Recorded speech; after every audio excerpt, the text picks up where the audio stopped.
Yeah, like the problem is that like there are answers to these questions. They're just like very unsexy, and you can't make a whole YouTube channel out of it. Like I've said this for the United States. It's probably true for other countries. Like you should just bump your upper tax brackets up a few points, or you could even create like higher tax brackets if you wanted to. Create like one or two higher ones that are bumped up a few points. Like just doing that is going to raise so much more money for the government.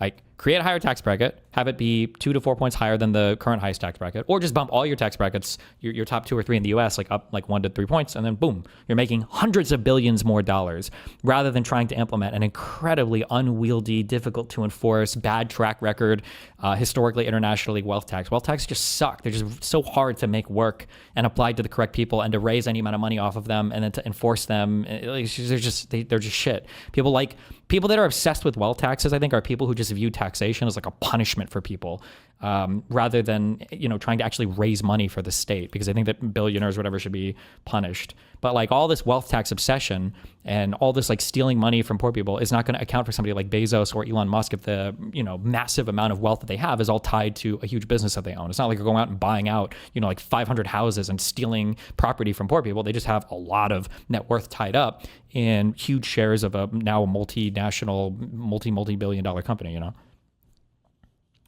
And things being owned by the majority. You have to choose. Either you tax the billionaires. Yes, never happens though. Easier said than done. Actually, I think it's really easy to do. That's the one thing I disagree with. I think it's a really easy proposition. The problem is nobody talks about it because it's not sexy and it's not fun and cool. And then the right is never going to talk about it in the United States because the right are fucking crazy. The left always wants to fixate on these like very esoteric, like retarded forms of taxation, like wealth taxes or like death taxes. Like you're not raising a lot. Like there's not that many wealthy people dying that you're going to be making, hundreds of billions or trillions of dollars for the government off of like dead, rich people. It's just not happening. But it's like, hey, why don't we just bump all the tax brackets up a few points? We'll make so much more money. Fund your IRS more. Go after all the money is out there. Like that's such an easy way. It's easy to do. It's simple. We already have all the mechanisms in place for it, but